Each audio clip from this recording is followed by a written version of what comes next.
So hello dear friend, स्वागत है आप सभी का आज के इस नए वीडियो में। आज हम लोग देव सवेया जी का एक कविता पढ़ने वाले हैं जिसका नाम है कवित्र। ठीक है। सो इसमें जो है बेसिकली इन्होंने श्री कृष्ण के चित्रण किया है, श्री कृष्ण के बारे में बताया है। ठीक है। सो वो हम लोग जानेंगे। ठीक, तो चलो स्टार्ट करते हैं। सो देखो इसमें क्या दिया है कि प्रस्तुत पंक्ति में जो है कवि हैं वो जो देव हैं वो कृष्ण के सुंदर रूप का चित्रण किए हैं। कृष्ण के पैरों में घुंघरू और कमर में कमरधनी है जिससे मधुर ध्वनि निकलती है। ठीक है। तो पाँव में क्या थे श्री कृष्ण के? तो पाँव में थे घुंघरू और कमर में कमरधनी थी। उनके शरीर जो थे वे सांवले पर पीले वस्त्र तथा गले में वैजंती माला। ठीक है। सो उनका जो है शरीर जो क्या था वो सांवले रंग का था, लेकिन पीला वस्त्र पहनते थे, गले में वैजंती माला और सुभोमित हो रही है। ठीक है। जो कि देखने में बहुत ज़्यादा आकर्षक होती थी। उनके सिर पर मुकुट हैं और आँखें बड़ी बड़ी और चंचल है। ठीक है। उनकी सर पे क्या है? तो उनके सर पे मुकुट है और आँखें उनकी क्या है? वो बड़ी बड़ी है और बहुत ज़्यादा चंचल है, बहुत ज़्यादा शरारती है। उनके मुख पर मंद मंद मुस्कुराहट है जो चंद्र किरणों की तरह, जो चांद के किरणों के समान सुंदर है। ठीक है। उनके जो है मुख पे है वो थोड़ी थोड़ी मुस्कुराहट है जो कि चांद की किरणों की तरह सुंदर है। ऐसे श्री कृष्ण जगत रूपी मंदिर के सुंदर दीपक हैं और वज्र के दुल्हा हो प्रतीक होते हैं। ठीक है। वज्र के दुल्हा की तरह प्रतीत होते हैं। एंड वो क्या है? तो कृष्ण जो है वो जगत रूपी मंदिर के सुंदर दीपक है। ठीक है। यहाँ पर देखो इसमें जो दिया है ये जो है इसको इतना जो है ना पढ़ने का कोई फ़ायदा नहीं है। ठीक है। इसको चाहो तो पढ़ सकते हो, लेकिन मैंने अगर इसको हिंदी में अनुवाद करके अच्छे से समझा दिया है तो आप उसी को पढ़ लो। ठीक है।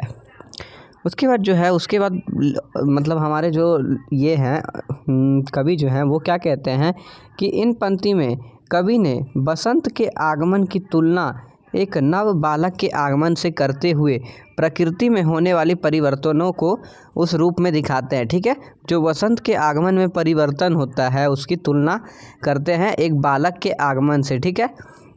उसके बाद जिस तरह परिवार में किसी नए बच्चे के आने पर सबके चेहरा खिल जाता है, सबका चेहरा खिल जाता है, उसी प्रकार क्या होता है कि जब भी है ना प्रकृति में बसंत का आगमन होता है तो चारों ओर क्या होता है कि रौनक सा छा जाता है।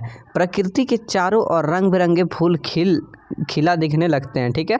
मानो कि प्रकृति जो है वो राजकुमार बसंत के लिए रंग बिरंगे वस्त्र तैयार कर रही हो। ठीक है। प्रकृति क्या कर रही है? तो राजकुमार बसंत के लिए नए नए वस्त्र तैयार कर रही है।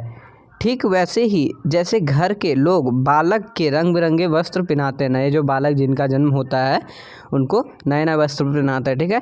पेड़ों की डालियाँ में नए नए पत्ते निकल आने से वे झुक सी जाती है। ठीक है। नए नए जब भी पत्ते आते हैं तो पेड़ की डाली क्या होती है? वो झुक जाती है। मंद हवा के झोंके से वे डालियाँ ऐसी हिलती है जैसे घर के लोग बालक को झूला झुलाते हैं। ठीक है।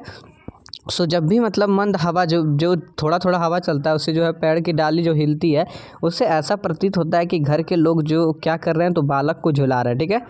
बागों में कोयल, तोता, मोर आदि विभिन्न प्रकार के पक्षी का आवाज़ सुनकर ऐसा लगता है कि मानो बालक बसंत के ही बहलाव की कोशिश में हो। ठीक है। वो क्या है? तो मानो बालक जो है वो बसंत के तरह ही कोशिश कर रहा है। ठीक है। जैसे घर के सदस्य अपने तरीके से विभिन्न प्रकार की बातें करके या आवाज़ निकालकर बच्चे के मन बहलाने का प्रयास करते हैं। ठीक है। जैसे घर के लोग जो हैं वो विभिन्न प्रकार का आवाज़ निकाल कर घर के जो बच्चे रहते हैं, छोटे बच्चे रहते हैं, उसको बहलाने का कोशिश करते हैं। ठीक है। जैसे कि जैसे कोयल, तोता वगैरह मोर का आवाज़ निकाल के। ठीक है। कमल के फूल भी यहाँ वहाँ खिलकर अपना सुगंध बिखोरते रहते हैं। ठीक है। कमल का जो फूल रहता है वो यहाँ वहाँ फूल कर अपना जो है वो सुगंध बिखोरता रहता है। ठीक है। वातावरण में पहुँचे और विभिन्न प्रकार के फूलों की सुगंध इस तरह व्याप्त रहने लगती है जैसे घर की बड़ी बूढ़ी राई और नूनू जलाकर बच्चे को बुरी नज़र से छुटकारा दिलाते हैं। ठीक है। जैसे क्या होता है ना कि वातावरण में जो है चिड़ियाँ चहचहाती रहती है। ठीक है। सो घर के जितने भी बड़े बुजुर्ग लोग रहते हैं वो जैसे बच्चे को नज़र उतारते हैं। ठीक है। टोटका वगैरह से उसका नज़र जो है उतारते हैं, ठीक है। बसंत ऋतु में सुबह सुबह गुलाब की कली चटक कर फूल बन जाती है। गुलाब की जो कली रहती है वो चटक कर वो फैल कर क्या हो जाती है, तो वो फूल बन जाती है। तो ऐसा जान पड़ता है, ठीक है, ऐसा जान पड़ता है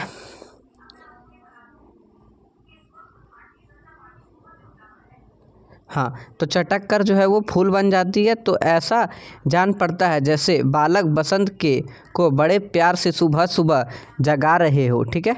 जैसे घर के सदस्य बच्चे के बालों में उंगली कर कंघी करते हुए कानों के पास धीरे धीरे चुटकी बजाते उसे बड़े प्यार से जगाते हैं ताकि वह रोने ना लगे, उसी प्रकार क्या होता है कि मतलब जो है वो कमल का जो है वो फूल उगता है, ठीक है। अब क्या दिया है कि तीसरा पंक्ति जो था, यहाँ पर जो ये पंक्ति है आप लोग बुक में एक बार देख लेना, ठीक है। ये जो पंक्ति है उसको है ना हम लोग यहाँ पर डिफ़ाइन किए हैं।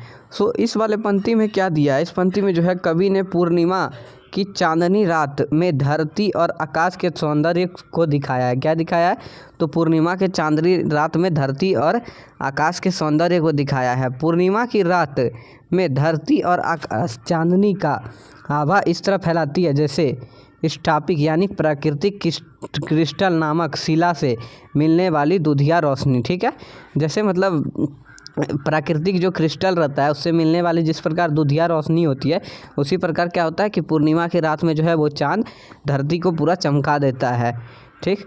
उसके बाद फिर क्या होता है कि हाँ, दुधिया रोशनी संसार रूपी मंदिर पर ज्योतित हो रही है। कवि की नज़र जहाँ कहीं भी पड़ती है वहाँ उन्हें चांदनी ही दिखाई देती है। उन्हें ऐसा प्रतीत होता है जैसे धरती पर दही का समुद्र हिलोरे जा रहे हैं। क्या लगता है कि दही का जो है वो समुद्र हिलोरे जा रहे हैं।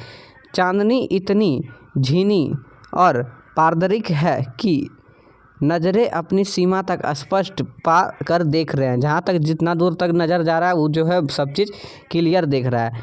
नज़रों को देखने को कोई बाधा नहीं हो रही है, ठीक है। मतलब कोई भी प्रकार का किसी प्रकार का कुछ बाधा नहीं हो रहा है।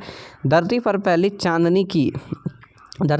चांदनी की रंगत फर्श पर फैले दूध के झांक के समान उज्जवल है और उसकी स्वच्छता और स्पष्टता दूध के बुलबुले के समान झीनी और पारदर्शी है, ठीक। जो मतलब दूध के समान जैसा पारदर्शी है। उसके बाद इस चांदनी रात में कवि को तारे सुंदर और मतलब सुज्जित दिखते हैं। तारे जो है वो बहुत ज़्यादा सुंदर दिखते हैं, जैसे आभूषण वगैरह होता है ना, जैसे मतलब मालिक जो है पुष्प वगैरह का आभूषण बनाते हैं उस प्रकार।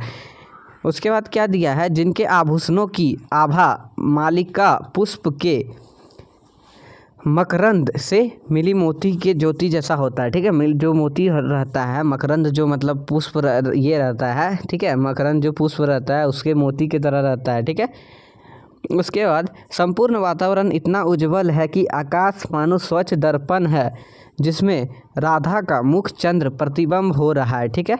यहाँ कवि ने चंद्रमा की तुलना राधा की सुंदर मुखड़े से की है, ठीक है। सो यहाँ पर हम लोग श्री कृष्ण और राधा के बारे में जाने एंड यहाँ पर अब कवि के बारे में भी थोड़ा जान लेते हैं। कवि जो है उनका नाम है देव, ठीक है। इनका जन्म जो है इटावा उत्तर प्रदेश में सन 1673 ईस्वी में हुआ था। इनका पूरा नाम देवदत्त द्विवेदी था, ठीक है। देव के अनेक आश्चर्यदाताओं ने औरंगजेब के पुत्र आजम शाह भी थे, ठीक है। इसके जो मतलब आश्चर्यदाता जितने भी थे उसमें से एक औरंगजेब के पुत्र आजम शाह थे, परंतु इन्हें सबसे अधिक संतोष और सम्मान उनकी कविता के गुणग्राही आश्चर्यदाता भोगीलाल से प्राप्त हुआ। देव जो है वो रीतिकाल के प्रमुख कवि थे, जैसे अलंकृता और श्रृंगारिता काव्य की प्रमुख विशेषता है। इनकी काव्य ग्रंथों की संख्या 52 से 72 तक मानी जाती है। इनकी मृत्यु जो है वो 1767 एक सेकेंड इसके बाद इनकी प्रमुख जो है ग्रंथ है कुछ ऐसा वगैरह इसमें यहाँ पर दिया है, ठीक है। चलो मिलते हैं अगले वीडियो में, तब तक के लिए बाय।